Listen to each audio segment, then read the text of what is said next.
Aboard the luxurious sapphire yacht, a glittering gathering of society's elite sails into a storm of secrets. When ruthless magnate Sir Reginald Hargrove is found stabbed through the heart, Hercule Poirot, the brilliant Belgian detective, steps into a web of lies, debts, and hidden motives. A brass key, a smear of red wax, a glinting ring, every clue points to a killer among the guests. As tensions rise and alibis crumble, Poirot's little grey cells unravel a shocking truth that will leave you breathless. Welcome to Murder on the Sapphire Yacht, where no secret stays buried for long. Chapter 1. The Calm Before the Storm. The Sapphire Yacht glided through the glassy waters of the English Channel, its polished deck gleaming under the late August sun of 1925. The vessel, a marvel of modern engineering, was a floating palace of teak and brass, its 3 decks adorned with luxurious fittings that whispered of wealth and exclusivity. It was the sort of place where the elite gathered to bask in their own importance, and this particular voyage, a private affair hosted by the enigmatic Sir Reginald Hargrove, was no exception. The guest list was small but meticulously curated, 10 souls, each a luminary in their own right. Bound for a weekend of leisure and discreet business dealings off the coast of Dover, Captain Arthur Hastings, ever the loyal companion of Hercule Poirot, stood at the starboard railing, his straw hat tilted against the glare. The sea air was crisp, tinged with salt, and the faint scent of polished wood. He adjusted his tie, a habit born of nerves, and cast a glance at the other guests. They were a curious assortment, their polite smiles masking the undercurrents of ambition, rivalry, and secrets that Hastings had come to recognize in such gatherings. Sir Reginald, their host, was a shipping magnate with a reputation for ruthlessness in business and charm in society. His wife, Lady Beatrice Hargrove, moved with the grace of a swan, her emerald gown catching the light as she laughed at something her companion said. That companion, a sharp-eyed journalist named Clara Wentworth, scribbled in a notebook, her gaze darting about as if cataloging every detail for a future exposé nearby. Dr. Ernest Caldwell, a retired surgeon with a penchant for rare orchids, leaned against the railing, his monocle glinting as he spoke to Miss Penelope Drayton, a young heiress whose fortune was tied to a mysterious trust. Penelope's laughter was bright but brittle, and Hastings noted the way her fingers twisted the pearl bracelet on her wrist, a nervous tick, perhaps. Across the deck, Colonel Marcus Blake, a decorated war hero with a limp and a perpetually furrowed brow, sipped his gin and tonic in silence, his eyes fixed on the horizon. Beside him, Mrs. Evelyn Marsh, a widowed playwright with a sharp tongue, murmured something to her cousin, Mr. Leonard Marsh, a nervous young man who seemed ill at ease in such opulent surroundings. Rounding out the party were Mr. Victor Langston, a financier with a reputation for risky investments, and his fiancée Miss Isabelle Fournier, a French actress whose beauty was matched only by her enigmatic reserve. The final guest, Hercule Poirot, had yet to make his appearance. Hastings had received a telegram from Poirot 3 days prior, insisting that he accept Sir Reginald's invitation to this exclusive voyage. Mon ami Poirot had written, "There is a matter of delicacy that requires our presence. The little grey cells, they are restless." Hastings, accustomed to Poirot's cryptic summons, had packed his bags and boarded the yacht without question, though he could not shake the feeling that something was amiss. The air was too still, the guests too polished, the smiles too practiced. As the yacht cut through the waves, Sir Reginald clapped his hands, drawing the group's attention. "My friends," he boomed, his voice carrying the authority of a man accustomed to being obeyed. "Tonight we dine under the stars, and tomorrow we discuss matters of mutual profit. But for now, let us enjoy the serenity of the sea." The guests raised their glasses in a toast, but Hastings caught the flicker of unease in their eyes. Clara Wentworth's pen paused mid-scratch. Colonel Blake's grip tightened on his glass. Penelope Drayton's bracelet twisting grew more frantic. Dinner was served at 8 o'clock in the Grand Saloon, a room paneled in mahogany and lit by crystal chandeliers. The table was set with fine china and silver, the menu boasting lobster, bisque, roasted pheasant, and a dessert of creme brulee. Hastings took his seat beside Miss Fournier, whose perfume was as intoxicating as her smile. Across from him, Mrs. Marsh was regaling Dr. Caldwell with a tale of her latest play, while Leonard Marsh fidgeted with his napkin, his eyes darting toward Sir Reginald at the head of the table. The conversation flowed as smoothly as the wine, but Hastings noted the Sir Reginald spoke of a new shipping venture, his words carefully chosen, as if testing the waters. Victor Langston, the financier, leaned forward, his interest piqued, while Colonel Blake's frown deepened. Lady Beatrice, ever the gracious hostess, steered the conversation toward lighter topics, but her laughter rang hollow. Clara Wentworth, seated at the far end, scribbled furiously, her eyes missing nothing. It was then that Poirot made his entrance. He stepped into the saloon with the quiet confidence of a man who knew his worth. His patent leather shoes gleaming, his mustache immaculately waxed. His small, precise frame seemed to fill the room, and every head turned to regard him. "Mies, Amos," he said, his voice soft but commanding. "Hercule Poirot is most delighted to join you. I trust the evening finds you well." Sir Reginald rose, his smile broad but not entirely warm. "Monsieur Poirot, we are honored. I had hoped you might entertain us with tales of your exploits." The other guests murmured their assent, though Hastings noted the tension in their postures. Poirot, for his part, inclined his head graciously and took his seat beside Lady Beatrice, his eyes scanning the table with the precision of a watchmaker. The meal progressed without incident, though Hastings could not shake the sense of a gathering storm. Poirot, as was his habit, said little but observed much. His gaze lingered on the way Penelope Drayton avoided looking at Victor Langston, on the subtle tremor in Leonard Marsh's hands, on the way Clara Wentworth's pen never ceased its scratching. When the dessert was cleared, and the guests retired to the deck for coffee and cigars, Poirot drew Hastings aside. "Mon ami," he murmured, his eyes glinting in the moonlight, "this yacht, it is a stage, and we are but players in a drama not yet revealed. Observe, Hastings, the little details, the glance, the gesture, the word unspoken. They will tell us what the lips conceal." Hastings nodded, though he felt a chill that had little to do with the sea breeze. "Do you suspect something, Poirot?" Poirot's smile was enigmatic. "Always, mon ami, always."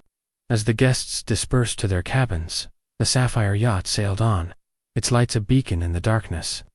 But beneath the surface of civility, something sinister stirred, waiting for the moment to strike. Hastings retired to his cabin, his mind uneasy, unaware that by morning the calm would be shattered, and Hercule Poirot's little gray cells would face one of their most perplexing challenges yet. Chapter 2. The crime the sapphire yacht woke to a scream that pierced the dawn's quiet like a shard of glass. It was a sound raw with terror, echoing from the upper deck and sending a shiver through the vessel's polished corridors. Captain Arthur Hastings, roused from a fitful sleep, fumbled for his dressing gown and stumbled out of his cabin, his heart pounding. The scream had come from a woman, Lady Beatrice, he thought, though he could not be certain. The air was thick with the tang of salt and something else, something metallic and foreboding. Hastings reached the upper deck to find a scene of chaos. Lady Beatrice Hargrove stood near the starboard railing, her face ashen, her hands clutching the pearls at her throat. Beside her, Clara Wentworth, the journalist, was wide-eyed, her notebook forgotten on the deck. Colonel Marcus Blake was already there, his limp more pronounced in his haste, while Dr. Ernest Caldwell knelt beside a crumpled form on the tick planks. The other guests, Penelope Drayton, Victor Langston, Isabel Fournier, Evelyn Marsh, and Leonard Marsh emerged from their cabins, their faces a mix of shock and curiosity. Only Sir Reginald Hargrove was conspicuously absent. Hercule Poirot appeared moments later, his small frame immaculate despite the early hour. His patent leather shoes clicked softly as he approached, his green eyes taking in the scene with a calm that belied the gravity of the moment. Hastings followed his gaze to the body on the deck. Sir Reginald himself, sprawled in an unnatural pose, his silk pajamas stained with a dark, spreading pool of blood. A pearl-handled letter opener, its blade glinting in the morning light, protruded from his chest. "Mon Dieu," Poirot murmured, his voice barely audible. He knelt beside Dr. Caldwell, who was checking for a pulse, though the effort seemed futile. The doctor's monocle dangled from its chain as he shook his head. "He's gone," Caldwell said, his voice steady but grim. "Stabbed through the heart. Death would have been near instantaneous." Lady Beatrice let out a choked sob, and Clara Wentworth, regaining her composure, retrieved her notebook and began scribbling. Colonel Blake barked an order for the crew to secure the area, though the yacht's small staff seemed as stunned as the guests. Hastings, his stomach churning, glanced at Poirot, who was studying the body with an intensity that made the air around him seem to hum. "Captain Hastings," Poirot said softly, "observe, if you please, the position of the letter opener. It is precise, is it not? A single thrust, directly to the heart. This is not the work of a moment's passion, but of calculation." Hastings nodded, though his mind was reeling. The deck was pristine, save for the blood, and the letter opener, delicate, ornate, thing seemed an unlikely weapon for such a brutal act. "Who could have done this?" he asked, his voice low. Poirot's lips twitched in a faint smile. "That, mon ami, is the question we must answer. But first, we must establish the facts. The yacht's captain, a weathered man named Jenkins, arrived and confirmed that the ship was anchored 5 miles off the coast of Dover, far from immediate help. The wireless was functional, but a storm brewing on the horizon made communication uncertain. Poirot, undeterred, requested that the body remain untouched until he could examine it further, and that all guests and crew gather in the Grand Saloon. By 8 o'clock, the saloon was a tableau of strained faces. Lady Beatrice sat with a handkerchief pressed to her lips, her eyes red-rimmed but dry.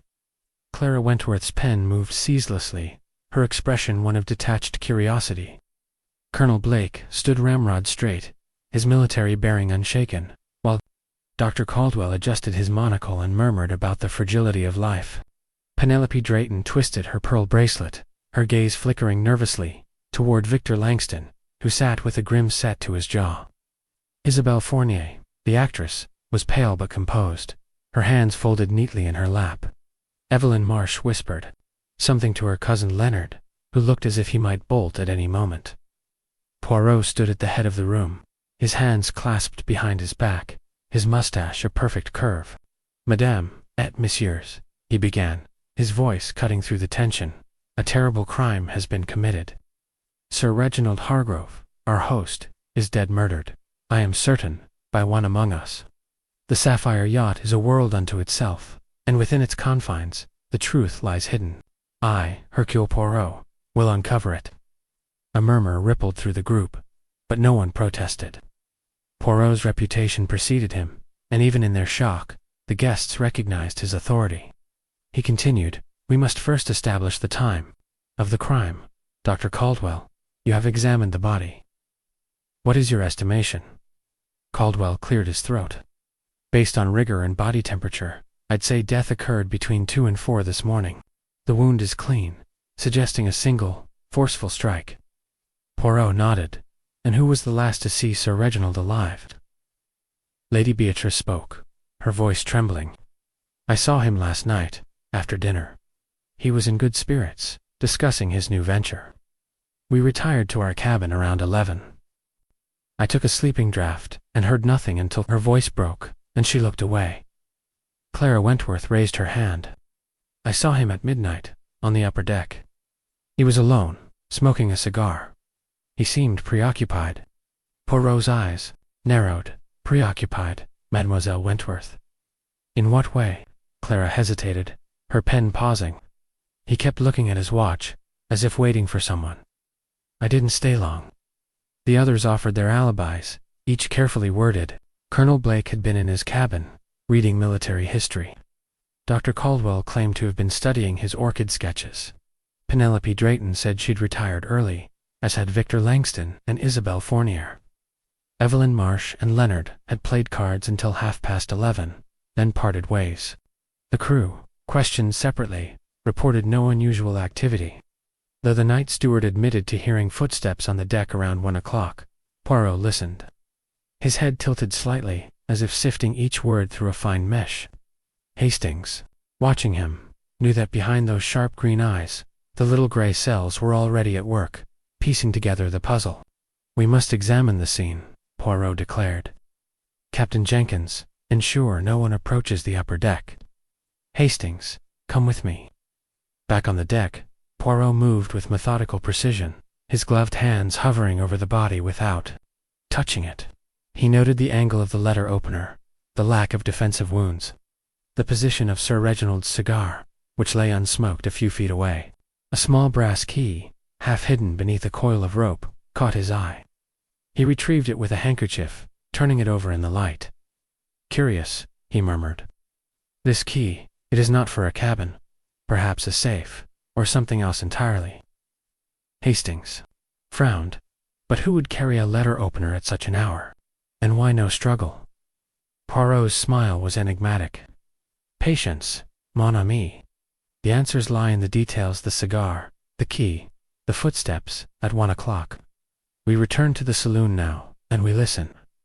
The murderer is among us, and already they begin to betray themselves. As they descended to the saloon, the storm clouds on the horizon grew darker, mirroring the shadow that had fallen over the sapphire yacht. The game had begun, and Hercule Poirot was ready to play. Chapter 3. The arrival of the grand saloon of the sapphire yacht was heavy with silence as Hercule Poirot re-entered, his polished shoes clicking softly against the mahogany floor. The morning light filtered through the portholes, casting long shadows across the faces of the gathered guests. Each sat rigidly, their eyes darting between one another, as if searching for the guilty party in the flicker of a glance or the tightening of a jaw. Captain Arthur Hastings, trailing behind Poirot, felt the weight of their collective unease. The air was thick with the scent of coffee and fear, and the distant rumble of the approaching storm only heightened the tension. Poirot took his place at the head of the room, his small frame commanding attention as effortlessly as a general on a battlefield. He adjusted his tie with a precise flick of his fingers, his waxed mustache gleaming under the chandelier's glow. "Madame et messieurs," he began, his voice calm yet resonant, "we are faced with a crime most heinous.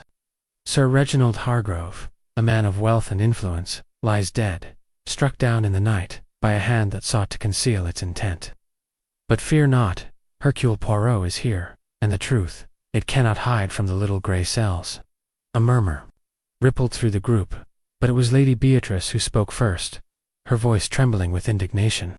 "Monsieur Poirot, surely you do not suspect one of us. Reginald had enemies, yes, but they are in London, in boardrooms, not here on this yacht." Her emerald eyes glistened, though Hastings noted the way her hands clutched her handkerchief, as if anchoring herself against a tide of emotion. Poirot inclined his head. "Madame, it is precisely because we are isolated on this yacht that the truth becomes clear. No stranger could have boarded in the night. The crew, they are accounted for, and the sea, it is a formidable barrier. None, the hand that wielded the letter opener belongs to someone in this room, or perhaps to one who serves us." His gaze swept over the guests, lingering briefly on the steward, a young man named Harris, who stood nervously by the door. Colonel Marcus Blake bristled, his military bearing stiffening. "This is preposterous. I've known Hargrove for years. He was a hard man, but not one to provoke murder among friends." His voice carried the weight of authority, but Hastings caught the slight tremor in his hand as he adjusted his cuff. Poirot's eyes twinkled. Friends, Colonel, or rivals? Sir Reginald's ventures were not without controversy. "Tell me, what was your connection to his new shipping deal?" Blake's jaw tightened. "I advised him on logistics. My experience in supply lines during the war made me useful, but I had no stake in his profits." "And yet," Poirot said softly, "you were seen on deck at 1 o'clock, were you not?" The steward, he heard footsteps. Blake's face reddened. "I couldn't sleep. I took a walk. That's no crime." Poirot made no reply, instead turning to Clara Wentworth, whose pen had not ceased its scratching since the gathering began. "Mademoiselle Wentworth, you are a journalist. You observe, you record. What did you see when you spoke to Sir Reginald at midnight?" Clara's sharp eyes met his, unflinching. "As I said, he was smoking a cigar, checking his watch. He seemed distracted, perhaps waiting for someone. I assumed it was a business matter. He was always scheming, wasn't he?"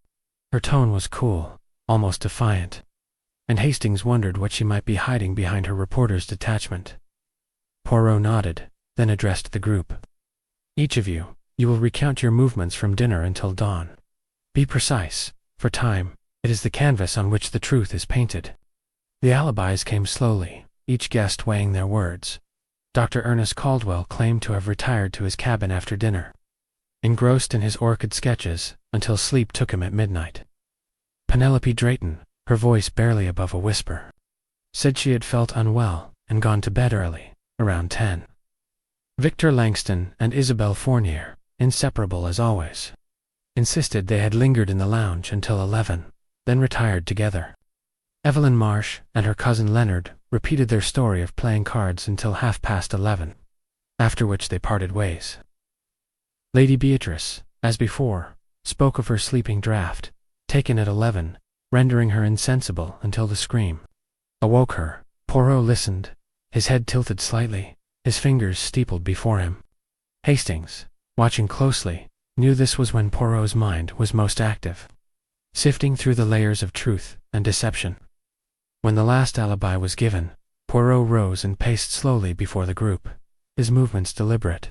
"There is a discrepancy," he said at last. "The steward, Harris, heard footsteps at 1 o'clock. Yet only Colonel Blake admits to being on deck, and the cigar and smoked abandoned near the body. Why would a man light a cigar and not smoke it? These are the threads, Miss Amos, and they will lead us to the tapestry of truth." He paused, his gaze settling on the brass key he had found near the body, now resting on a velvet cloth before him. "This key," he said, holding it aloft, "it is not for a cabin. I have checked. Perhaps it opens a safe, a locker, or something more personal. Who among you knows its purpose?" Silence greeted him, though Hastings noted the way. Penelope Drayton's fingers froze on her pearl bracelet, and how Victor Langston's eyes flicked toward Isabelle Fournier. Lady Beatrice's lips parted, but she said nothing, her handkerchief twisting in her hands. Poirot continued, undeterred. "I will examine Sir Reginald's cabin, his papers, his possessions. Captain Jenkins, you will assist me. The rest of you remain here. Speak among yourselves, but know this: the eyes of Hercule Poirot, they miss nothing." As Poirot and Jenkins departed, Hastings lingered, watching the guests. Clara Wentworth whispered something to Evelyn Marsh, who nodded curtly. Leonard Marsh stared at his hands, his face pale, while Colonel Blake muttered under his breath. Penelope Drayton excused herself, claiming a headache, and Isabelle Fournier followed her with a concerned glance. Victor Langston remained silent, his expression unreadable. Hastings joined Poirot in Sir Reginald's cabin, a lavish suite adorned with nautical charts and polished furniture. Poirot moved with the precision of a surgeon, examining every drawer, every paper, every seam in a tapestry. He found a locked diary, its keyhole too large for the brass key from the deck. "Curious," Poirot murmured. "This diary, it is locked for a reason, and yet, the key we have does not fit. What secrets did Sir Reginald guard so closely?" He opened a cigar box, revealing a half-dozen Cuban cigars, identical to the one found near the body.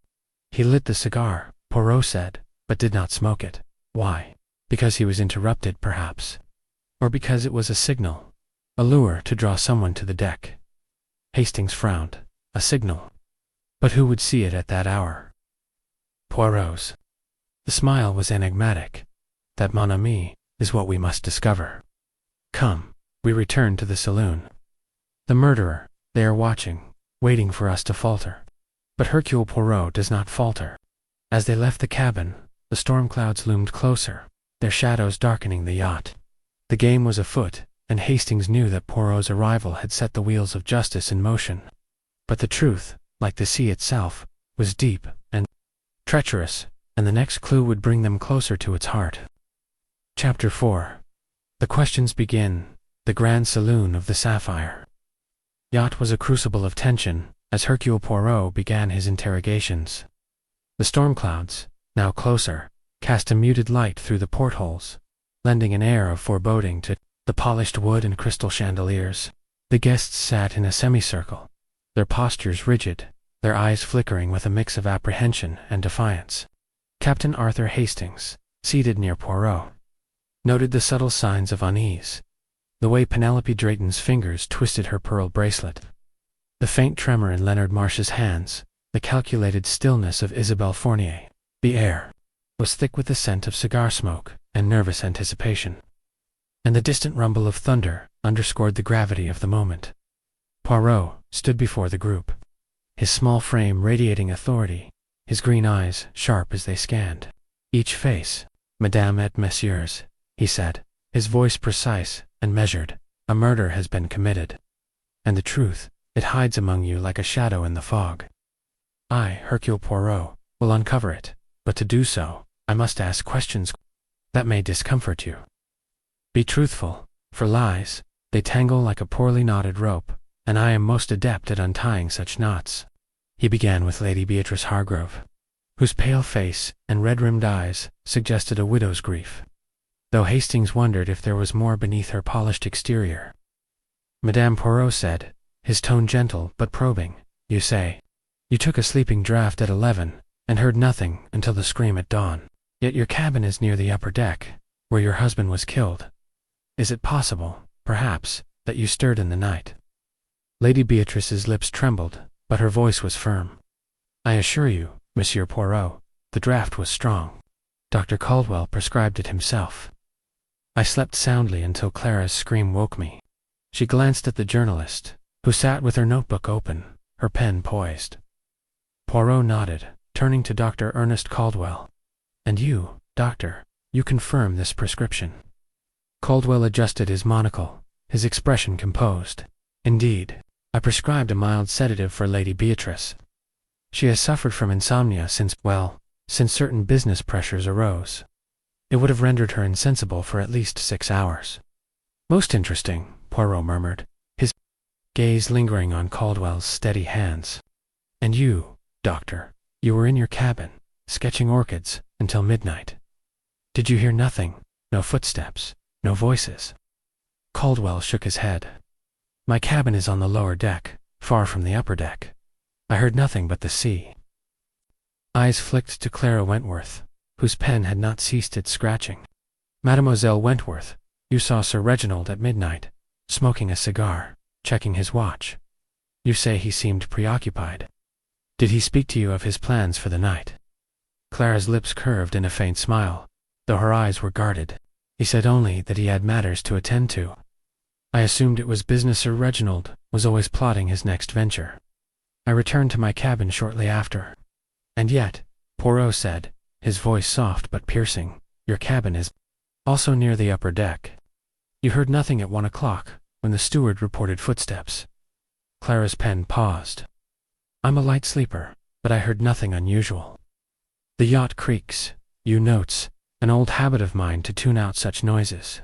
Poirot's smile was enigmatic as he turned to Colonel Marcus Blake, whose military bearing seemed to stiffen under scrutiny. "Colonel, you admit to being on deck at 1 o'clock.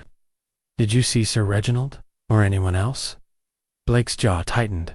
"I saw no one. I walked the port side, not the starboard where it happened. I needed air, that's all. The war left me with restless nights." Poirot nodded, his fingers brushing the brass key on the table before him. "And this key, Colonel, does it mean anything to you?" Blake's eyes narrowed, but he shook his head. "Never seen it before." The interrogations continued, each guest offering their version of the night's events.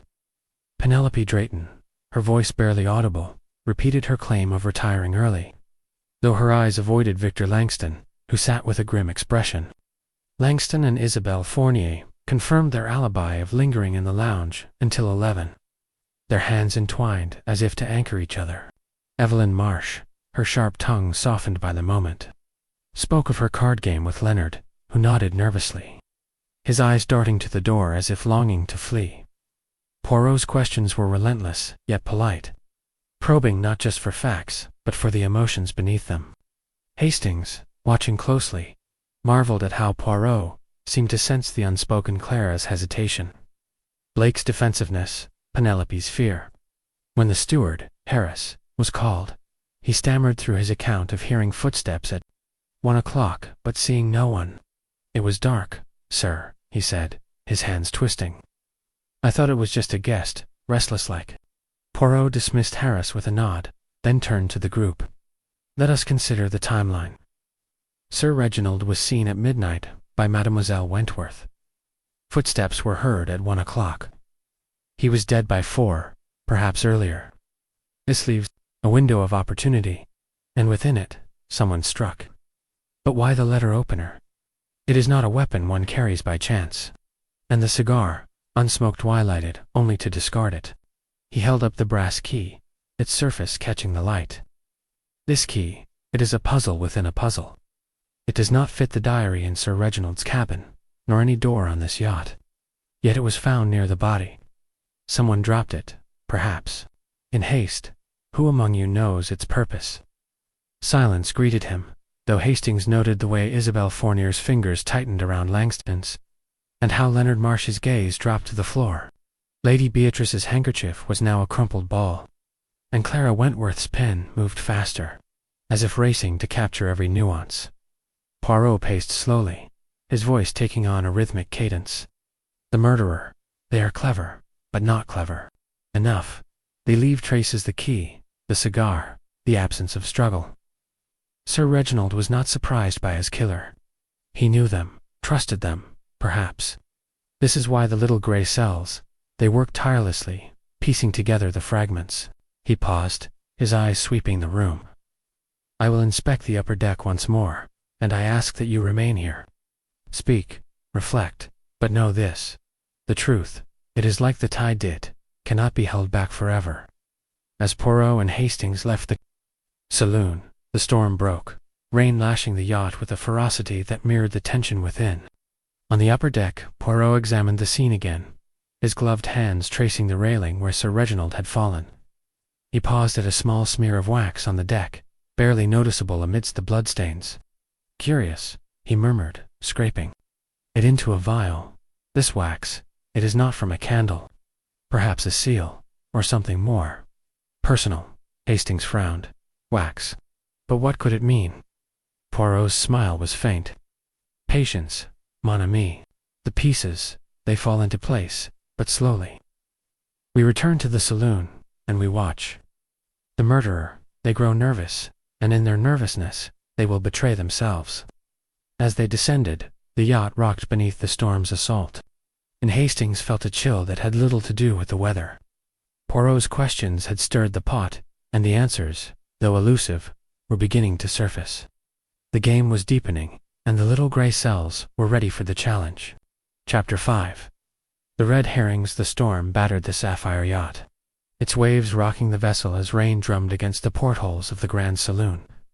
Inside, the air was thick with suspicion, the guests' faces drawn under the flickering light of the chandeliers. Hercule Poirot stood before them, his small frame a beacon of calm amidst the growing tempest, both meteorological and human. Captain Arthur Hastings, seated to his left, felt the weight of the moment, his notebook open, to record the nuances of each guest's behavior. Poirot's interrogations had stirred unease, and now, as the investigation deepened, the first threads of deception began to unravel, casting suspicion in unexpected directions. Poirot's green eyes gleamed as he addressed the group. "Madame et messieurs, we have established the facts, such as they are. Sir Reginald Hargrove was murdered between midnight and 4 o'clock. Stabbed with a letter opener, a weapon both personal and precise. The brass key, the unsmoked cigar, the wax. On the deck, these are the clues that will lead us to the truth. But first, we must clear the fog of deception, for there are those among you who would mislead us." His gaze settled on Colonel Marcus Blake, whose military posture seemed to stiffen further. "Colonel, you were on deck at 1 o'clock, as you admit. The steward heard footsteps, and yet you claim to have seen no one. But let us consider. Sir Reginald was a man of business, and you advised him on logistics. Was there perhaps a disagreement, a matter of pride or profit?" Blake's face reddened, his voice sharp. "I told you, Poirot, I walked the port." Sighed. "I had no quarrel with Hargrove. My advice was given freely, and I stood to gain nothing from his death." His hand, however, betrayed a slight tremor as it gripped the arm of his chair. Poirot nodded, his expression unreadable. And yet, Colonel, your limpet is pronounced today. Did you perhaps exert yourself in the night? A struggle, even a brief one, might explain such a strain. The accusation hung in the air, and a gasp escaped Penelope Drayton, whose pearl bracelet snapped under the pressure of her nervous twisting, scattering beads across the floor. All eyes turned to her, and she flushed, stammering, I'm sorry, it was an accident. Leonard Marsh, ever anxious, scrambled to gather the beads, his hands shaking as he avoided Poirot's gaze. The moment was not lost on Inspector Japp, who had arrived via a small Coast Guard vessel, despite the storm, his presence adding an official weight to the proceedings. Japp, a stout man with a no-nonsense demeanor, had been summoned by Captain Jenkins' wireless message, and now stood beside Poirot, his notebook open. Right then, Japp said, his Cockney accent cutting through the tension. Colonel Blake, you're looking a bit too convenient, if you ask me.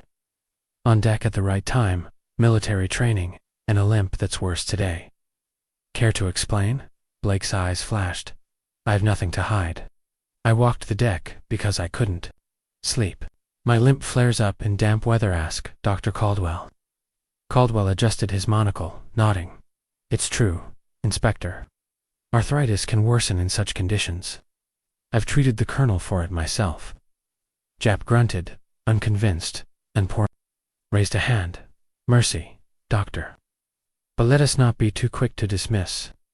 The Colonel is not the only one whose story invites scrutiny. He turned to Clara Wentworth, whose pen had paused, her sharp eyes meeting his. Mademoiselle Wentworth, you saw Sir Reginald at midnight. You say he was preoccupied, checking his watch. Yet you, a journalist, did not press him for details. This is most unlike one who lives by the pursuit of truth. Clara's smile was tight. I'm not in the habit of interrogating my hosts, Monsieur Poirot.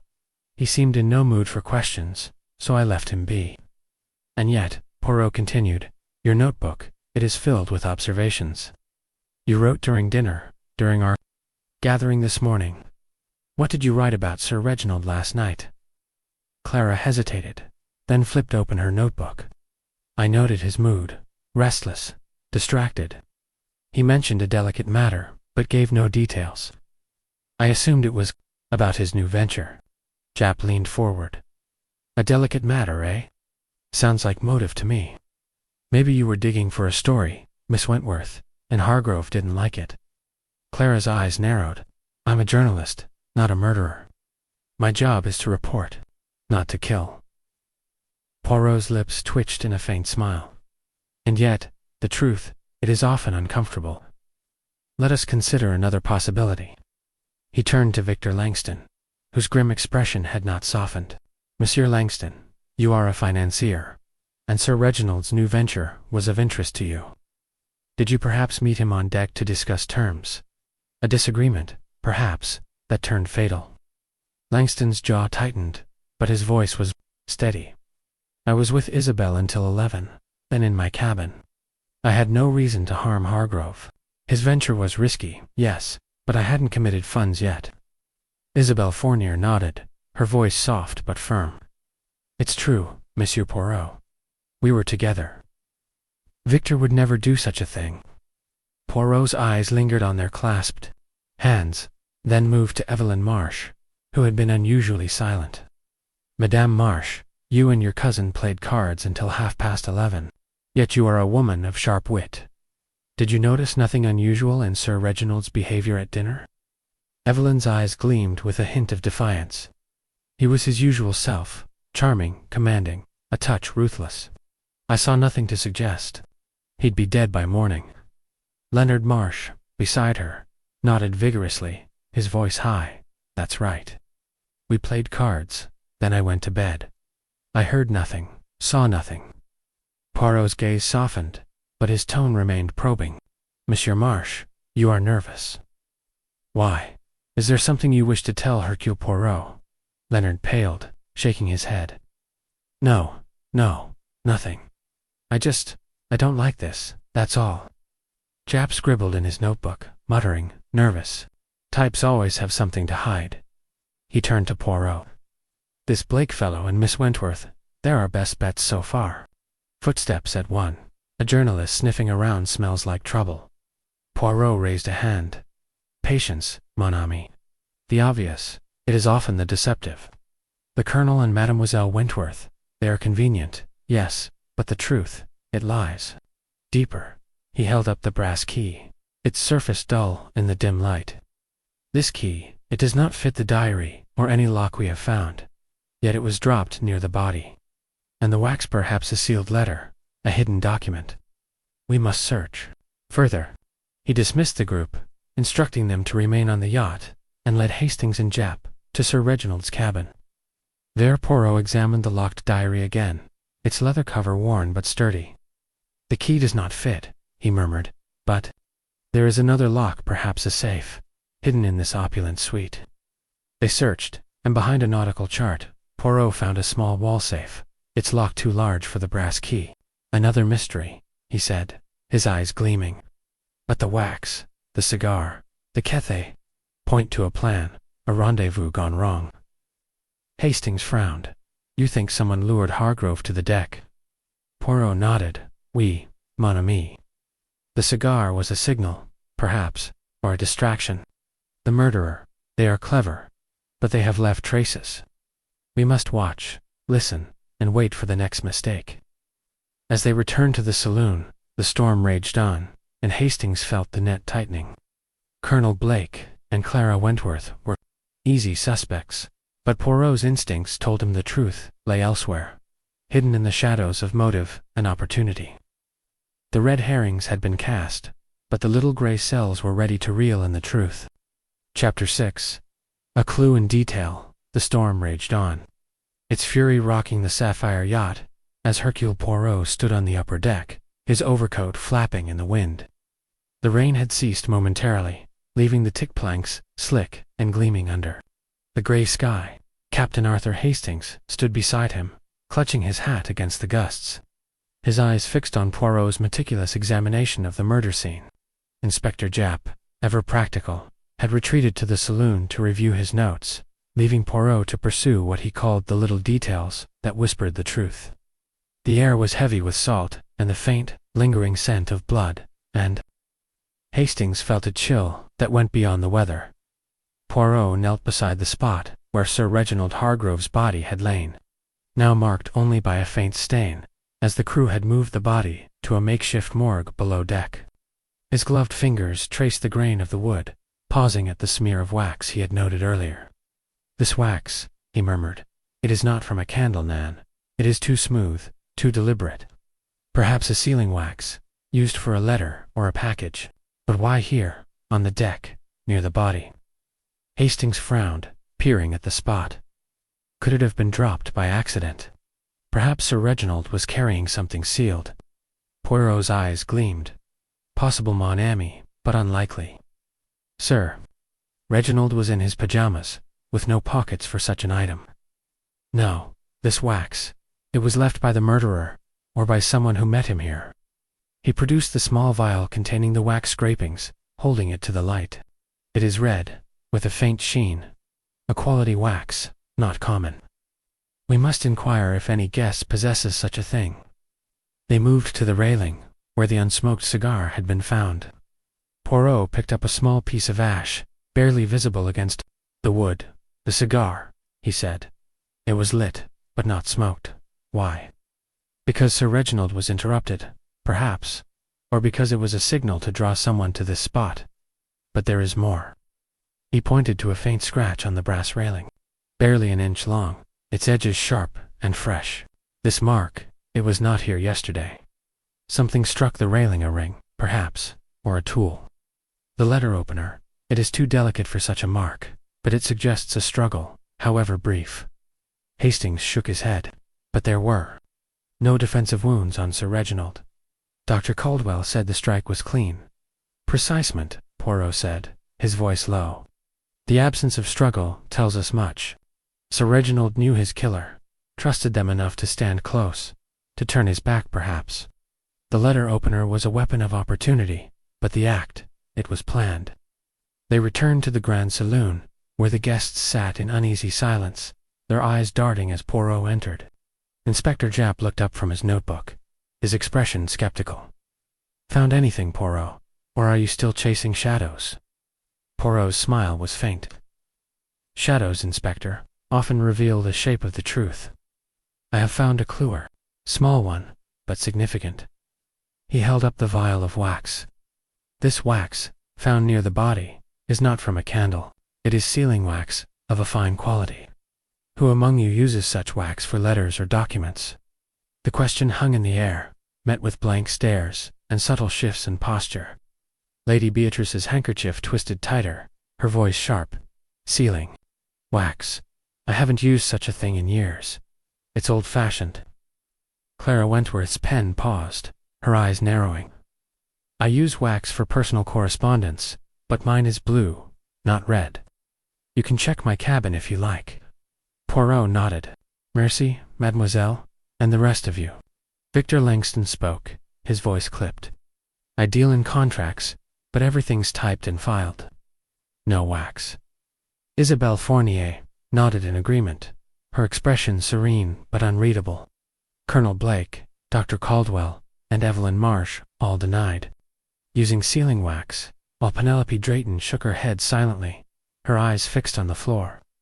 Leonard Marsh, however, hesitated, his fingers fidgeting.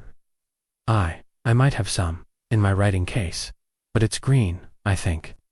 Poirot's gaze lingered on Leonard, whose pallor deepened. "We shall verify, Monsieur Marsh. And this mark on the railing scratch, fresh and sharp. Does anyone recall striking the railing last night? A ring, perhaps, or a watch?" Again, silence. Colonel Blake's hand moved to his pocket, where Hastings glimpsed the glint of a gold watch chain. Isabelle Fournier's fingers brushed her engagement ring, a sapphire that caught the light. Poirot noted these gestures, but said nothing, instead turning to Japp. "Inspector, I suggest we search the guests' cabins. The wax, the key, the scratch, they are pieces of a puzzle, and the answer lies in their possessions." Japp nodded, though his expression was dubious. "Right, let's get to it. But I'm still betting on Blake or that journalist. Too many coincidences." The searches began, conducted with the crew's assistance under Poirot's watchful eye. In Clara Wentworth's cabin, they found a box of blue sealing wax, as she had claimed, along with a stack of notebooks filled with cryptic shorthand. Colonel Blake's cabin yielded a gold pocket watch, its edge smooth and unscratched. Penelope Drayton's room held nothing but dresses and jewelry. Though Poirot noted a torn envelope in her wastebasket, its edges singed, as if partially burned. Victor Langston and Isabelle Fournier shared a suite, their belongings meticulously organized, with no trace of wax or keys. Evelyn Marsh's cabin was cluttered with manuscripts, but no sealing wax. Leonard Marsh's writing case, however, contained a stick of green wax, as he had said, though Poirot's fingers lingered on a small locked box within the case, its keyhole too large for the brass key from the deck. Lady Beatrice's cabin was the last searched, and there, behind a framed photograph of her and Sir Reginald, Poirot found a hidden compartment. Inside was a single sheet of paper, folded but unsealed, its contents a list of names and figures debts, Hastings realized, owed to Sir Reginald by several guests, including Victor Langston and Colonel Blake. "Most interesting," Poirot murmured. "Sir Reginald, he held power over many. This list, it is a motive, perhaps." Back in the saloon, Poirot confronted the group with the findings. "This list," he said, holding up the paper, "it reveals debts that bound some of you too, Sir Reginald. Monsieur Langston, Colonel Blake, your names appear here. Did he pressure you? Threaten to expose you?" Langston's face darkened. "He mentioned the debt at dinner, but it was a private matter. I was negotiating repayment." Blake's voice was gruff. "He held it over me, yes, but I'd have paid him in time. Murder's not my way." Poirot's eyes narrowed, and yet the wax, the scratch, the key, they point to a deeper truth. Someone met Sir Reginald on that deck, and they left these traces. The letter opener, it was taken from his desk, whose hand carried it there. The guests shifted uncomfortably, their alibis now fraying under Poirot's scrutiny. Hastings watched as Penelope Drayton's hands trembled, and Leonard Marsh's eyes darted to his cousin Evelyn, who stared back with a warning glance. The clue of the wax had sharpened the focus, but the red herring's Blake's limp. Clara's note still clouded the truth. Poirot, however, seemed undeterred, his little grey cells piecing together the fragments with relentless precision, as the storm howled outside. Poirot dismissed the group, his voice calm but firm. "We are close, Mies, Amos. The truth, it is like the storm, it will break soon, and all will be revealed." Hastings followed him to the deck, where the wind whipped at their coats. "What now, Poirot?" he asked. "The wax, the scratch do. They point to Leonard." Poirot's smile was enigmatic. "They point, mon ami, but not only to him. The puzzle, it grows clearer. But we must wait for the next mistake. The murderer, they are watching, and they will falter." The yacht rocked beneath them, and Hastings felt the weight of the mystery deepen, the clues drawing them ever closer to the heart of the crime. Chapter 7. More lies surfaced. The sapphire yacht groaned under the relentless assault of the storm, its timbers creaking as waves battered the hull. In the grand saloon, the atmosphere was no less turbulent, the guests' faces etched with strain, as Hercule Poirot's investigation bore deeper into their secrets. The flickering chandeliers cast long shadows, mirroring the doubts that now clouded every word and glance. Captain Arthur Hastings, seated near Poirot, felt the tension like a tightening noose, his notebook filled with observations that seemed to lead only to more questions. Inspector Japp, his skepticism undimmed, paced the room, his eyes darting between the suspects as Poirot prepared to unravel the next layer of deception. Poirot stood before the group, his small frame a study in composure, his waxed mustache impeccable despite the chaos. "Madame et messieurs," he began, his voice cutting through the murmur of the storm. "We have uncovered clues: the wax, the key, the scratch on the railing, the list of debts. But these are merely the surface of a deeper truth. Sir Reginald Hargrove was murdered, not by chance, but by design, and the design, it is woven with lies. Today, we shall pull at these threads, and see what unravels." His gaze settled on Victor Langston, whose grim expression had hardened since the discovery of the debt list. "Monsieur Langston, you owed Sir Reginald a considerable sum, £10,000, according to his notes. You say you were negotiating repayment, but was there, perhaps, a threat? Did he demand something you could not give?" Jaw tightened, his hand gripping Isabelle Fournier's. "He pressed me, yes, but it was business, not personal. I told him I'd pay in installments. He agreed to wait. Why would I kill him?" Isabelle's voice was soft but firm. "Victor is no murderer, Monsieur Poirot. We were together all night. He had no reason to harm Sir Reginald." Poirot's eyes narrowed. "And yet, Mademoiselle Fournier, your devotion is admirable, but it blinds you. The list, it was hidden in Lady Beatrice's cabin. Why? Did Sir Reginald share his secrets with his wife, or did someone else place it there?" Lady Beatrice's head snapped up, her handkerchief falling to her lap. "I knew nothing of that list. Reginald never spoke of his business dealings with me. If it was in my cabin, someone planted it." Her voice trembled, but Hastings noted a flicker of defiance in her eyes, as if she were guarding a deeper truth. Poirot turned to Evelyn Marsh, whose sharp tongue had been uncharacteristically silent. "Madame Marsh, you are a writer of plays, a student of human nature. You and your cousin Leonard played cards until 11:30, you say. But did you notice, perhaps, a tension in Sir Reginald at dinner? A glance, a word that betrayed his unease?" Evelyn's eyes gleamed with a hint of her usual wit. He was his usual self, charming but calculating. "I did notice him speaking quietly with Penelope Drayton after dinner, near the lounge. They seemed intense." All eyes turned to Penelope, who flushed, her hands fumbling with the remnants of her broken bracelet. "It was nothing," she stammered. "He asked about my trust fund, that's all. He was always curious about investments." Poirot's head tilted, his gaze piercing. "Curious, Mademoiselle Drayton? Or coercive?" "Your trust fund, it is substantial. And did Sir Reginald seek to influence its management?" Penelope's eyes filled with tears, but she shook her head. He was just asking questions. I told him it was managed by my solicitor. That's all. Leonard Marsh, sitting beside her, shifted uncomfortably, his voice high. She's telling the truth. I saw them talking, but it was brief. Penelope went to bed early, like she said. Poirot's smile was faint. Monsieur Marsh, your loyalty to your cousin's friend is noted, but your nervousness, it is most pronounced. In your cabin, we found a locked box. What does it contain? Leonard paled, his hands twisting. It's personal. Letters. Mementos. Nothing to do with this. Jap, growing impatient, stepped forward.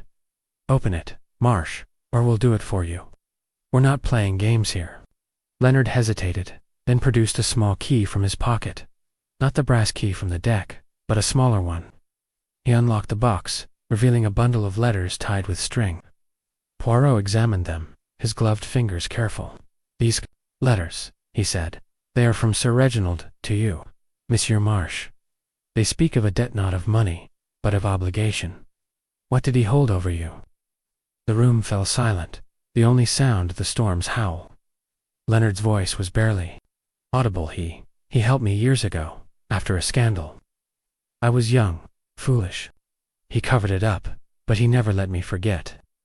He said I owed him loyalty. Evelyn's eyes flashed. You never told me, Leonard. What scandal? Leonard's head dropped. It was nothing, a misunderstanding at university. But Sir Reginald used it to keep me in line. He wanted my support for his new venture, nothing more. Poirot's gaze softened, but his voice remained firm. And did this support include silence, perhaps, about something you saw or heard last night? Leonard shook his head vehemently. I saw nothing, I swear it. Poirot turned to Clara Wentworth, whose notebook lay open, her pen still. Mademoiselle Wentworth, you wrote of Sir Reginald's delicate matter at midnight. Did you overhear his conversation with Mademoiselle Drayton? Clara's lips pursed. I heard snippets. He mentioned her trust, yes, but also something about a delivery that night. I thought it was business cargo, perhaps. Poirot's eyes gleamed. A delivery, you say? This is most illuminating. He produced the vial of red sealing wax, holding it aloft. This wax, it was found near the body. Monsieur Marsh, your green wax does not match, but someone on this yacht used red wax, and the brass key fits no lock we have found. Yet it was dropped in haste. Who among you is hiding a secret, sealed with wax? The question hung unanswered, but Hastings noted the way Colonel Blake's hand tightened on his watch chain, and how Isabelle Fournier's eyes flicked to Victor Langston. Lady Beatrice's lips parted, but she said nothing, her handkerchief now a shredded ruin. The lies were surfacing, each revelation peeling back a layer of deception. But the truth remained elusive. Poirot dismissed the group, instructing them to remain in their cabins until called. As they dispersed, he drew Hastings and Jap aside. The debts, the letters, the deliveries, are the threads of a web, he said. Sir Reginald was a spider, ensnaring many. But one of his victims struck back, and the wax, it is the key to their identity. Jap grunted. I still say Blake, or Wentworth. They're too shifty. Poirot's smile was enigmatic. Patience, Inspector. The lies, they are like ripples on the water. We follow them to their source. As they returned to Sir Reginald's cabin, Poirot examined the singed envelope from Penelope's wastebasket, its contents illegible, but its edges marked with red wax. This, he said, is no coincidence. Someone burned a letter, but not completely the truth. It is close, mon ami. The storm roared on, and Hastings felt the weight of the lies pressing down, each one a step closer to the murderer's identity. Poirot's little gray cells were relentless, and the net was tightening. Chapter 8. The emotional turning point. The Sapphire yacht shuddered under the storm's relentless onslaught. Its decks slick with rain, and the air heavy with the scent of salt and secrets. In the grand saloon, the guests sat in a tense tableau, their faces pale under the flickering chandeliers. Hercule Poirot's interrogations had peeled back layers of deception, exposing debts, obligations, and hidden conversations, but the truth remained just out of reach. Captain Arthur Hastings, his notebook filled with hurried scrawls, felt the weight of the moment, sensing that the investigation was nearing a critical juncture. Inspector Japp, his patience wearing thin, stood by the door, his eyes scanning the group for any sign of weakness. The atmosphere was electric, poised for a revelation that would crack the facade of civility. Poirot stood at the center of the room, his small frame radiating quiet authority, his green eyes sharp as they surveyed the suspects. "Mesdames et messieurs," he began, his voice a calm beacon in the storm. "We have uncovered much debts owed to Sir Reginald, a mysterious delivery, a singed envelope marked with red wax, a brass key that unlocks nothing we have found. But the heart of this crime, it is not in objects alone. It is in the human soul, in the emotions that drive us to act. Tonight, someone will break, and the truth, it will begin to emerge." His gaze settled on Penelope Drayton, whose hands trembled as she clutched the arms of her chair, her broken pearl bracelet replaced by a nervous twisting of her fingers. "Mademoiselle Drayton," Poirot said, his tone gentle but unyielding, "you spoke with Sir Reginald after dinner about your trust fund. You said it was a brief conversation. Yet Mademoiselle Wentworth overheard mention of a delivery. What did Sir Reginald want from you?" Penelope's eyes filled with tears, her voice barely audible. He pressed me about the trust. He said he needed funds for his new venture, that my solicitor was too cautious. I told him I had no control over it, but he wouldn't listen. He was insistent." Her voice broke, and she buried her face in her hands, sobbing. Victor Langston, seated beside her, leaned forward, his voice sharp. "That's enough, Poirot. Can't you see she's upset? Hargrove was a bully, but Penelope had nothing to do with his death." Poirot's eyes narrowed. "Monsieur Langston, your protectiveness is noted, but it raises questions. Your debt, too, Sir Reginald, was substantial. Did he threaten to expose you, perhaps to Mademoiselle Fournier, if you did not comply with his demands?" Isabelle Fournier's hand tightened on Langston's arm, her expression serene but her eyes flashing. "Victor told me of the debt. It was a business matter, nothing more. We were together all night, as we've said." Poirot nodded, turning to Lady Beatrice Hargrove, whose composure was fraying, her handkerchief now a tattered remnant. "Madame, the list of debts was found in your cabin, hidden behind a photograph. You claim ignorance, yet your husband shared much with you, did he not? Did you know of his plans to pressure Mademoiselle Drayton or Monsieur Langston?" Lady Beatrice's lips trembled, but her voice was defiant. "I told you, I knew nothing of that list. Reginald kept his business private. If someone placed it in my cabin, it was to frame me." Her voice rose, cracking with emotion, and she rose from her chair, her eyes blazing. "I loved my husband, Monsieur Poirot, but he was not a saint. He made enemies, yes, but I did not kill him." The outburst silenced the room, and Hastings saw Clara Wentworth's pen pause, her sharp eyes gleaming with interest. Colonel Marcus Blake, his military bearing rigid, spoke up. "This is absurd, Poirot. You're hounding innocent people. Hargrove was a hard man. Someone from his past did this, not one of us." Poirot's smile was faint. "Colonel, your defense of the group is noble, but your presence on deck at 1 o'clock remains unexplained. And you, Madame Marsh," he said, turning to Evelyn. "You saw Sir Reginald speaking with Mademoiselle Drayton. Did you also see Monsieur Marsh, after your card game, perhaps on deck?" Evelyn's eyes narrowed, her voice sharp. "I went to my cabin after cards. Leonard was nervous, yes, but that's his nature. He's no killer. Leonard Marsh, his face pale, stammered, 'I told you, I went to bed. I didn't see anything.'" His voice broke, and he buried his face in his hands, his shoulders shaking. Evelyn reached for him, but he pulled away, his breath ragged. "I can't do this anymore," he whispered. I saw something." The room froze, every eye on Leonard. Poirot stepped closer, his voice soft but commanding. "Monsieur Marsh, what did you see? Speak, and let the truth free you." Leonard's hands shook as he looked up, his eyes wild. "After cards, I couldn't sleep. I went to the lounge for a drink, around 12:30. I saw Sir Reginald through the window, on the upper deck. He was with someone arguing, I think. It was dark, but I saw a flash of something. A ring, maybe, catching the light. I didn't stay. I was afraid. I went back to my cabin and locked the door. Poirot's eyes gleamed. A ring, you say?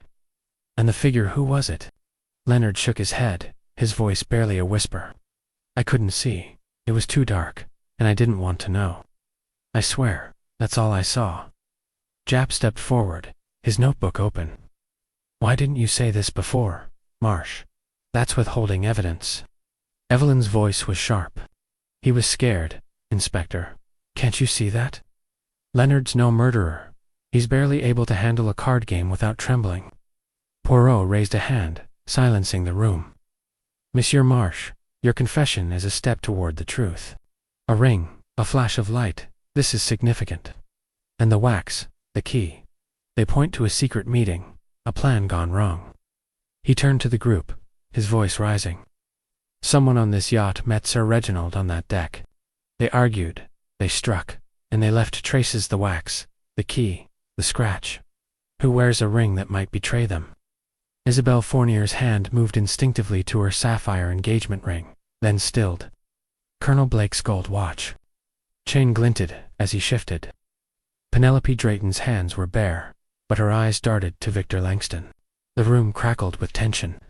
Each guest aware that Leonard's revelation had shifted the game. Poirot continued, his voice relentless.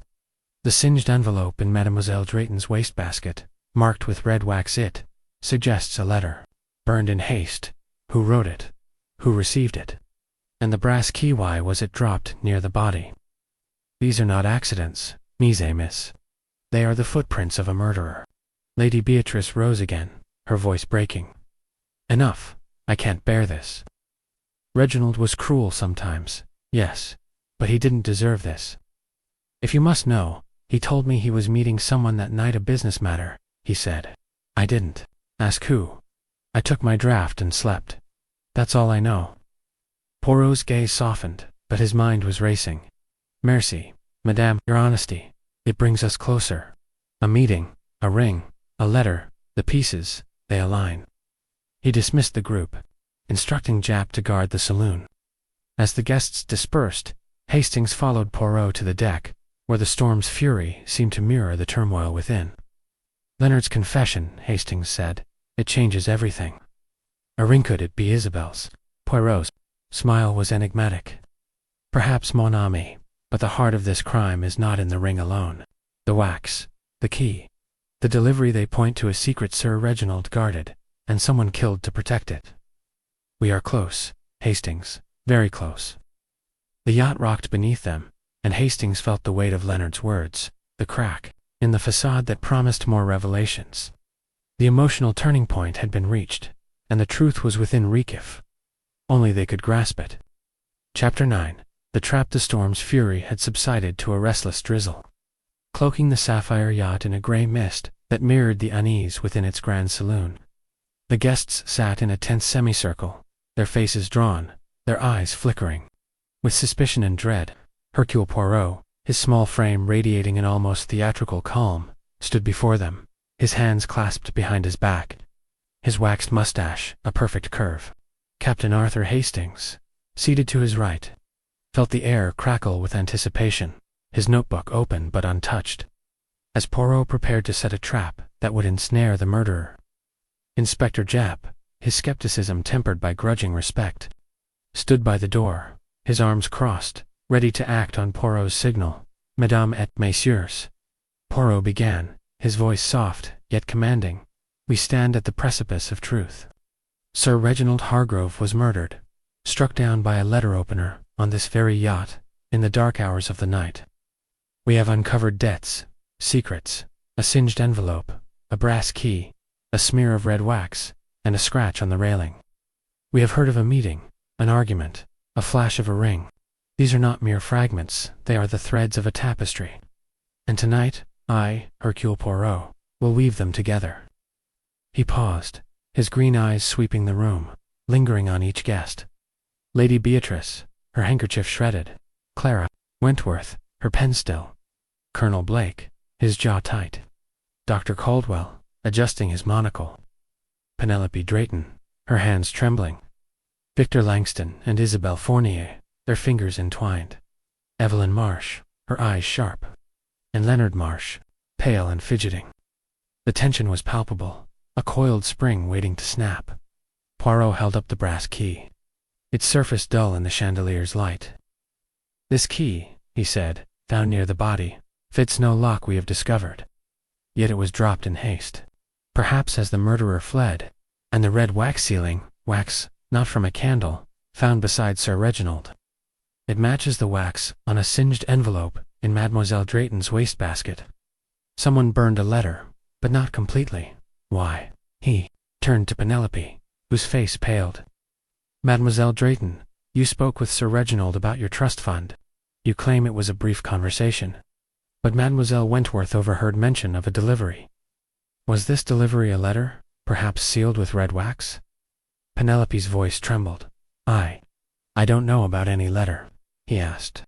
"About my trust, yes, but nothing more. I swear it." Poirot's gaze softened, but his tone remained firm. "And yet, the envelope was in your cabin. Let us consider another possibility." He turned to the group, his voice rising. "Sir Reginald was expecting a delivery, a document, perhaps, or an item of value. He lit a cigar, a signal to someone on deck, but he did not smoke it. Why? Because he was interrupted by his killer, who struck with a letter opener taken from his desk. But the killer left traces: the key, the wax, the scratch on the railing, and now I shall set a trap to reveal them." He produced a small, sealed envelope from his pocket, its red wax gleaming. "This," he said, "is a letter I have prepared. It contains a list of observations, details only the murderer would recognize. I will place it in Sir Reginald's cabin, in the safe we found behind the nautical chart. The combination, it is known to me alone. If the murderer wishes to know what I have discovered, they will attempt to open that safe tonight." Japp's eyebrows rose, but he said nothing, his eyes scanning the guests for reactions. Lady Beatrice gasped, her hand flying to her mouth. Clara Wentworth's pen paused, her eyes narrowing. Colonel Blake's fingers tightened on his watch chain, while Dr. Caldwell adjusted his monocle with a steady hand. Penelope Drayton's breath hitched, and Victor Langston's grip on Isabel's hand tightened. Evelyn Marsh whispered something to Leonard, who shook his head, his face ashen. Poirot continued, his voice a velvet blade. "The safe is locked, and the crew will guard the corridor. But the murderer, they are clever, and they will be tempted. I invite you all to retire to your cabins and reflect. The truth, it is close, and it will not wait." The guests dispersed, their movements slow, as if reluctant to leave the safety of the group. Poirot, Hastings, and Japp retreated to Sir Reginald's cabin, where Poirot placed the envelope in the safe, locking it with a combination he did not share. "Now, mon ami," he said to Hastings, "we wait. The murderer, they will come, driven by fear or curiosity, and we shall be ready." They concealed themselves in an adjoining cabin, a small storage room with a clear view of the safe through a crack in the door. Japp, restless, muttered, "This is a long shot, Poirot. What if no one takes the bait?" Poirot's smile was enigmatic. "They will, Inspector. The guilty, they cannot resist the lure of what they fear, I know." Hours passed, the yacht's creaks blending with the storm's fading moans. At 11:30, a shadow moved in the corridor. Hastings held his breath as a figure approached the safe, their movements cautious but hurried. The dim light caught a glinter ring, perhaps, or a watch chain. The figure fumbled with the safe, testing the dial, then froze, as if sensing they were watched. Before they could retreat, Japp sprang forward, his torch illuminating the scene. It was Clara Wentworth, her notebook clutched in one hand, a hairpin in the other, poised as if to pick the lock. Her face was pale, her eyes wide with shock. "I was only curious," she stammered. "I'm a journalist. It's my job to investigate." Japp seized her arm, his voice gruff. "Curious enough to break into a safe. That's no story, Miss Wentworth, that's evidence." Poirot emerged, his expression unreadable. "Mademoiselle Wentworth, your curiosity is most revealing. But is it the curiosity of a journalist, or of a murderer? Tell me, what did you hope to find. Clara's lips trembled, but her voice was defiant. I thought the safe might hold Sir Reginald's plans for his venture. A story like that could make my career. I swear, I didn't kill him. Poirot's eyes narrowed. And yet, you were on deck at midnight. You saw him, and now you seek his secrets. The wax, the key to, they belong to you. Clara shook her head. No, I told you, my wax is blue. I don't know about any key. Japp began to lead her away, but Poirot raised a hand. One moment, Inspector. Mademoiselle Wentworth, you may return to your cabin, but you will remain under watch. The trap, it has caught something, but perhaps not the whole truth. As Clara was escorted away, Hastings whispered, Do you think she's the one? Poirot? Smile was faint. She is a piece of the puzzle, mon ami, but not the whole.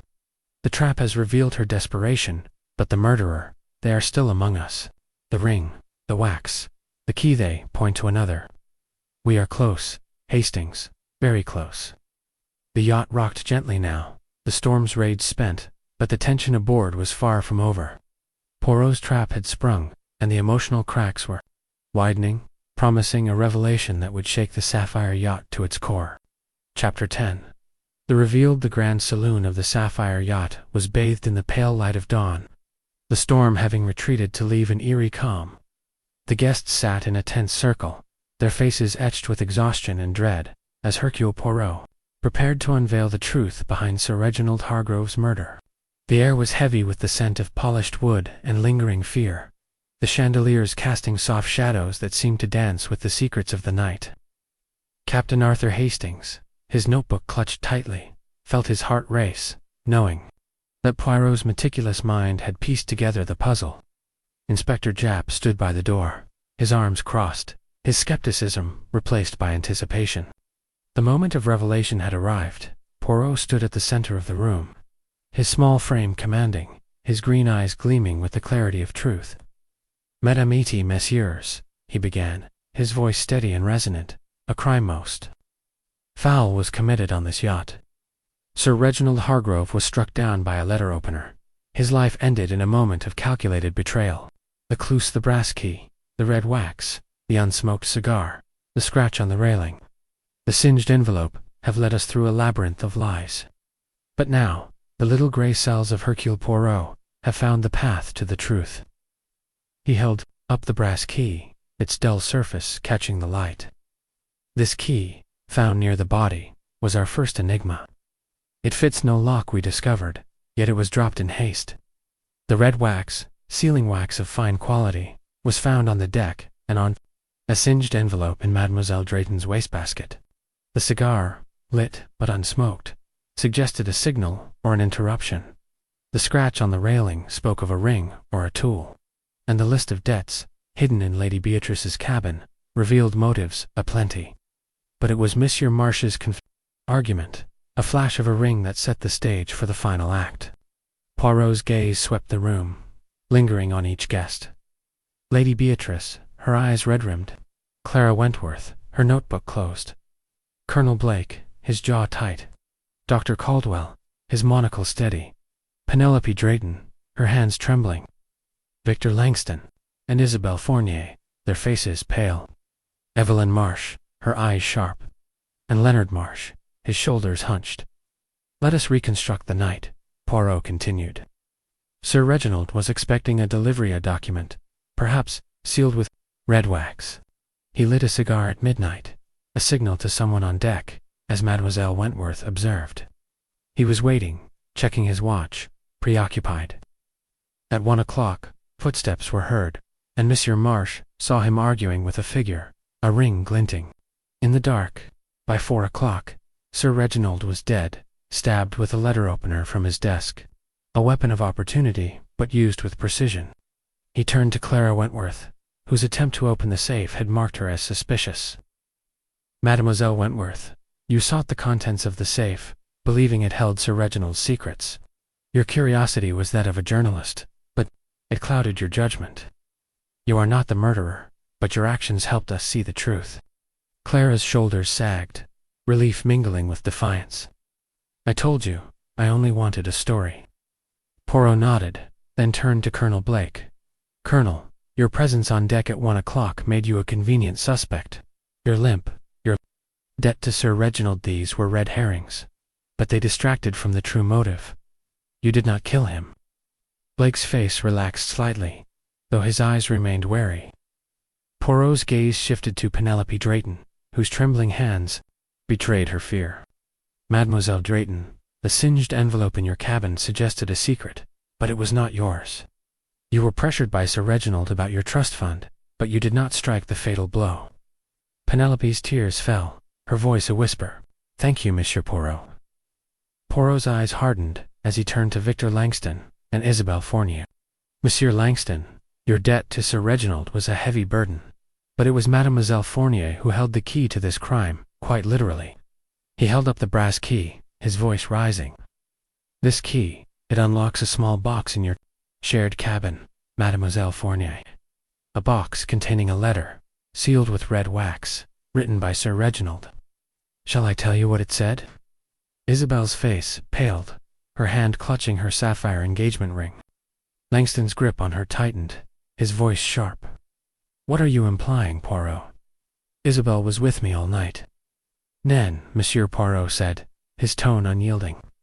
"The letter, which I found this morning after Mademoiselle Wentworth's attempt on the safe distracted the crew, was a demand from Sir Reginald. He knew a secret about you, Mademoiselle Fournier, secret from your past in Paris, a scandal that could ruin your career and your engagement. He threatened to expose you unless you persuaded Monsieur Langston to invest in his venture. But you chose another path." Isabelle's composure cracked, her voice trembling. "You can't prove that." Poirot's smile was cold. "The red wax on the deck matches the wax in your cosmetic case, where you hid a stick of sealing wax among your powders. The scratch on the railing was made by your sapphire ring, which caught the brass as you struck Sir Reginald. The letter opener, taken from his desk, was a weapon of opportunity, but the act was planned. You met him at 1 o'clock, argued, and when he turned to light his cigar a signal for another, perhaps you struck. The brass key fell from your hand as you fled, and you burned the letter in Mademoiselle Drayton's cabin to cast suspicion elsewhere." Langston leaped to his feet, his face livid. "This is absurd. Isabelle would never." Isabelle's voice cut through, sharp and broken. "Stop, Victor, it's true." Her shoulders slumped, tears streaming down her face. "He knew about Paressa theft I was falsely accused of.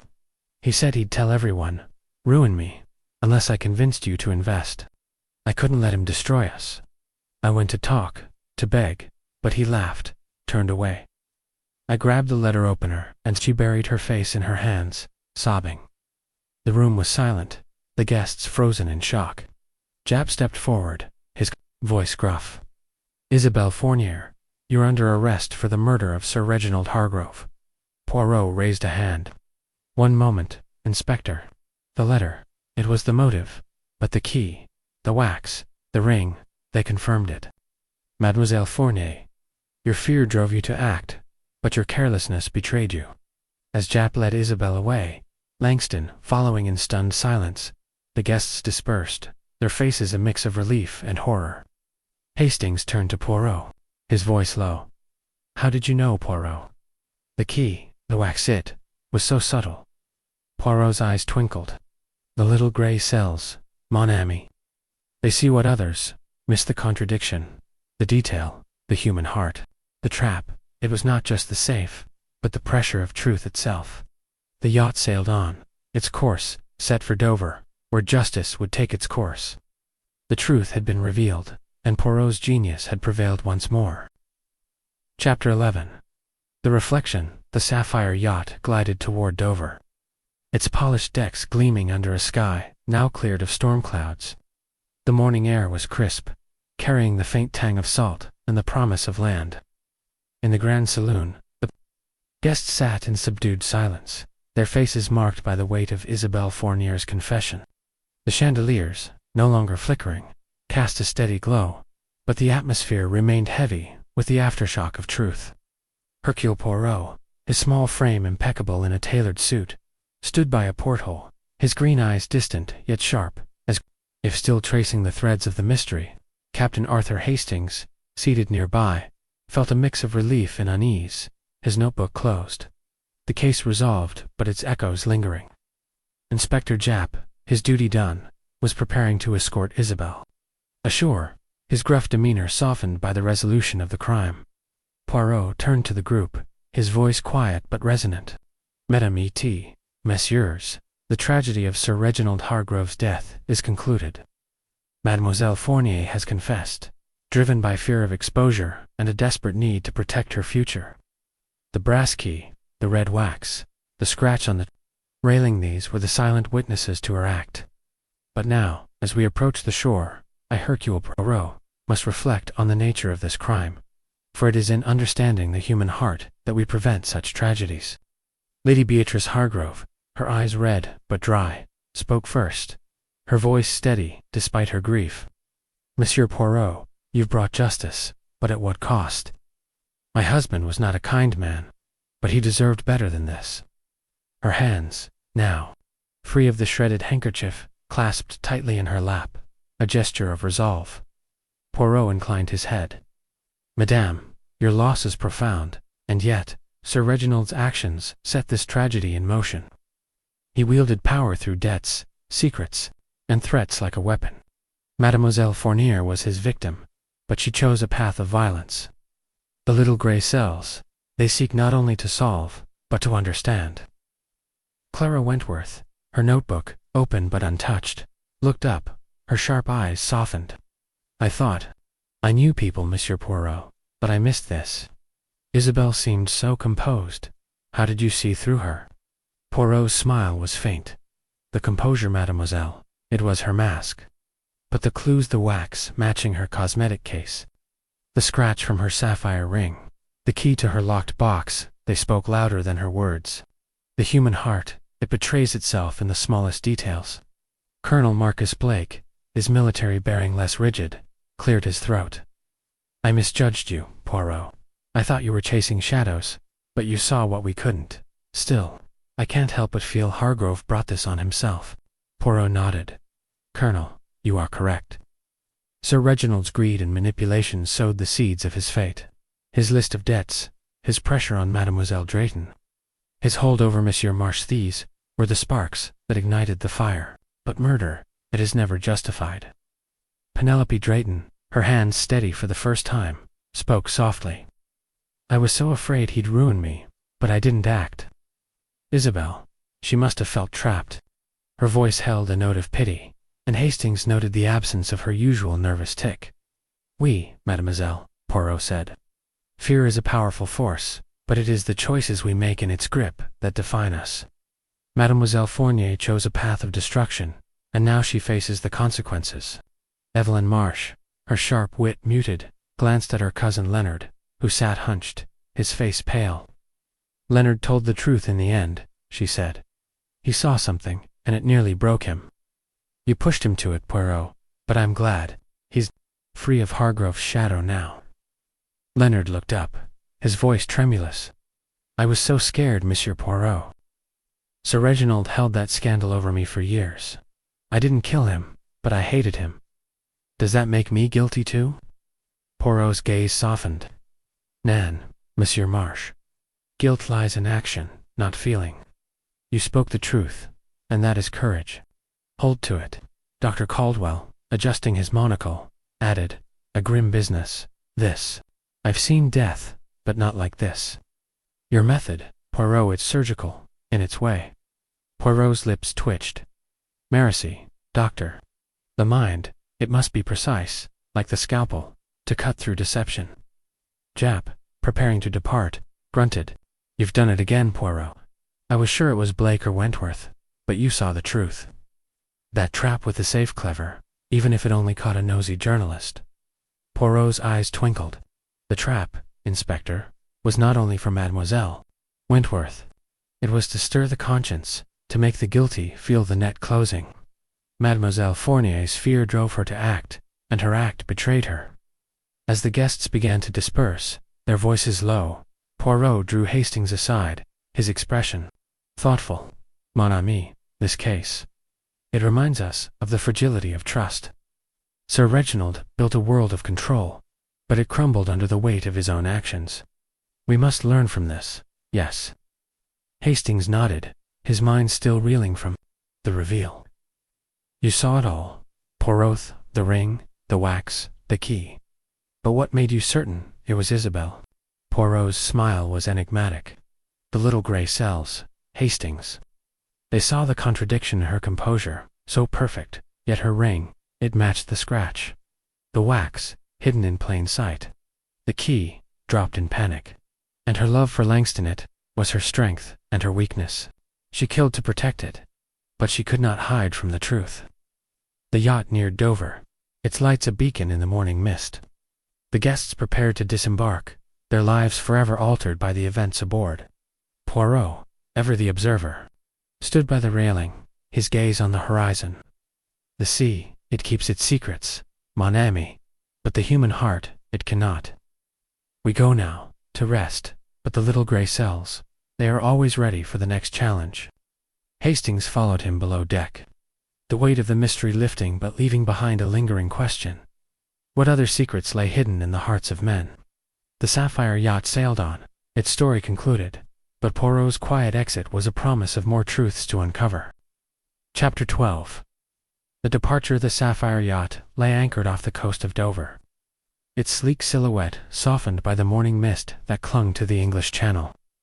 The storm had passed, leaving behind a serene sky streaked with gold, as if nature itself sought to erase the darkness of the past days.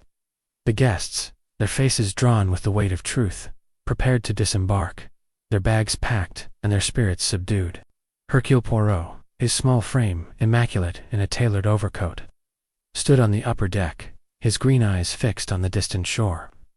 Captain Arthur Hastings, ever his loyal companion, stood beside him, his heart heavy with the resolution of the case but lightened by the clarity Poirot had brought. Inspector Japp, overseeing the transfer of Isabelle Fournier to the authorities ashore, cast a final glance at Poirot, his gruff nod a silent acknowledgment of the detective's genius. The saloon, once a stage for secrets and suspicions, was now quiet, its chandeliers dimmed as the crew bustled to secure the yacht for docking. The guests gathered one last time, their voices low, their eyes avoiding one another.